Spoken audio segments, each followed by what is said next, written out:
everyone, and thank you for joining me today for some Epic Surf news for March 9th, 2018. As you may have known, Mick Fanning has been announcing his retirement softly for about 1 to 2 years. There was some different personal stuff he had going on a while back, and there was the shark attack. I think around both those times the little words may have come up. And just recently, the other day in 2018, Mick announced it, and it sounds like the real deal. His plans are to retire after the first event of the season, which is going to be in Australia. And so I have a couple clips here from Mick kind of talking about why he's retiring, how he's retiring, the vibe behind the retirement. And so with that, I'm going to add a little bit of extra information about what might be other possibilities he's not talking about, and then kind of the overall idea of how you retire in surfing. It's an individual sport, it's not a team sport. So let me go ahead and kind of get into a little information here for you. Yeah, look, I feel like my surfing's still really good. The main reason for me is just I feel like I've just lost the drive to compete day in, day out. That's the biggest reason. It's got nothing to do with you know, my surfing ability or anything like that. It's just personal drive. I've always had in my mind that my last event on tour was going to be Bells. Yeah, Bells is just a place where I feel really connected there, and then also to, you know, being the home of Rip Curl as well is definitely a big part of it too. Nah, not at all. Look, I'm just going to keep concentrating on surfing and just enjoy the moment when I can. I have sort of talked to different people about doing wild cards and stuff like that, and you know, if it did present itself, I would probably just have to look in the mirror and ask myself if I really wanted to do it. I would look at wild cards, but at this stage, you know, I'm just going to go and go surfing. The event is actually sponsored by Rip Curl, who is Mick Fanning's longtime sponsor, and so I'm imagining that part of his retirement is about drive, but it's also about retiring when his sponsor's event is happening to get the most hype for himself, for them, on his way out, and as well as probably be able to throw the biggest party they can for him. So first of all, I want to take my hats off to Mick Fanning. I mean, he's been one of the most solid competitors in the sport for you know, the past 10 plus years, and he's been somebody who's always challenging Joel Parkinson and Kelly Slater, putting them on the ropes, pressuring them to do their best as well. And it must have been a hard time to compete with somebody like Kelly Slater, who's in the mix at all times and really pressing for his victories as well. And if you've ever seen Mick Fanning on the beach at one of the events or free surfing, dude is solid. I mean, he's in great shape.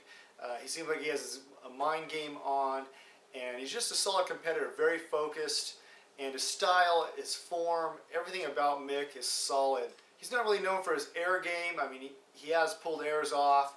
He tends to surf solid, more of that traditional type of surfing, and he seems to win with that. He knows how to use it, he knows how to compete, and so that is something that is chalked up to Mick Fanning. Another thing I have to say about Mick Fanning is that he's the only competitor I've seen battle a shark. Not only battle a shark, but battle a shark during a competition in J-Bay. And I got that clip here for you. It's pretty scary. He seemed to keep his composure, and his survival instincts kicked in, and luckily, you know, maybe the shark wasn't quite attacking him, got caught in his leash, something of that sort. But nevertheless, I mean, when you see the fins pop up, you see him get slapped by the shark, he still just kept it together and was basically going to go for his. So I really respect that, and I just respect Mick Fanning in general. So now that I've given Mick all the credit he deserves, I'm sure he deserves more. I hope they throw a parade for him. But I have to say that it's definitely an interesting time in surfing, and has been over the history. Surfing is an individual sport, not a team sport.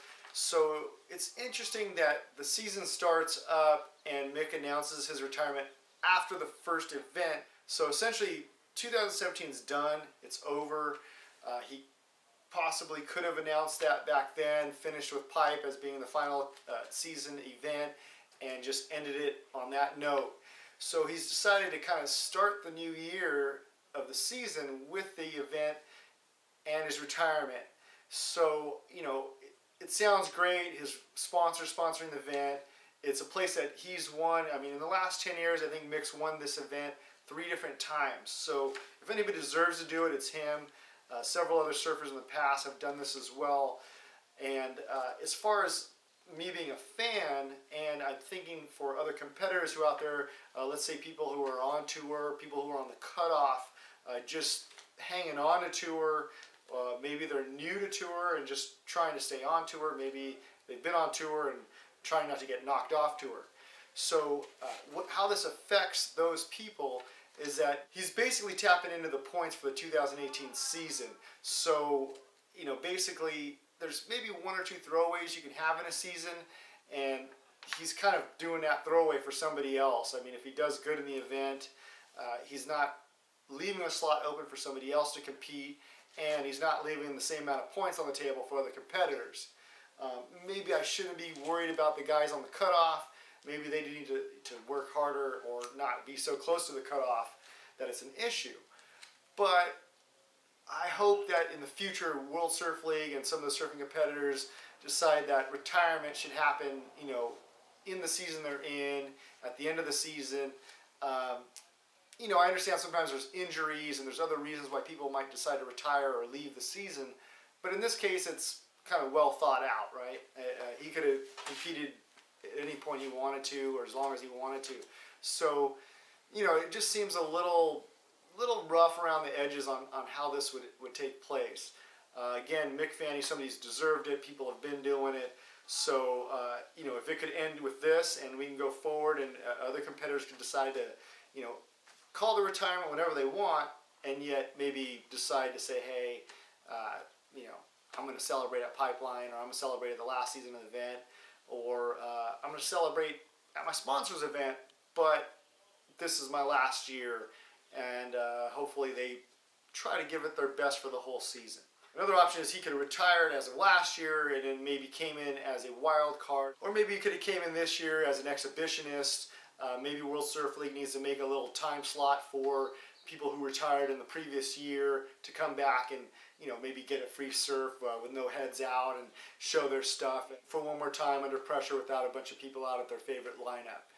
So there's a bunch of ways I'm sure they can come around to kind of making it, you know, the celebration, as well as making it an opportunity for them to surf one more time without necessarily dipping into the points for the next season. So it's just something to think about. I'm sure World Surf League should get behind this, could get behind this, and maybe with the partner, and, you know, make it something that's worthwhile and makes sense and is exciting for the competitor who has put time in over all these years. And just in general, I think for rooting as well, and people that are trying to be on tour, I think it would be a nice, fair thing to do. If you're on a team sport, you lose one guy, the rest of the team should be able to compensate or pull together. On individual sport, every man for himself. You know, that's just my 2 cents. So long and short of it, Mick Fanning, awesome competitor. Check out his clips. Before I move on to the next topic, I do want to touch base on the women. Courtney Conlogue is bowed out. She fractured her foot. She was on my fantasy surfing team. I did take her off in time, but it's also, you know, it's very sad to see. She's somebody who works very hard. I think she'll do very well at this event. She hurt herself training free surfing, and so she's out. And to wrap up this segment, I want to talk about fantasy surfing one more time. My picks are locked and loaded. World Surf League keeps all the picks private until the event starts, and then they reveal them to everybody in a particular league about who the other people picked. So it's kind of cool. You get to pick out your people, not giving any hints to other people in the league.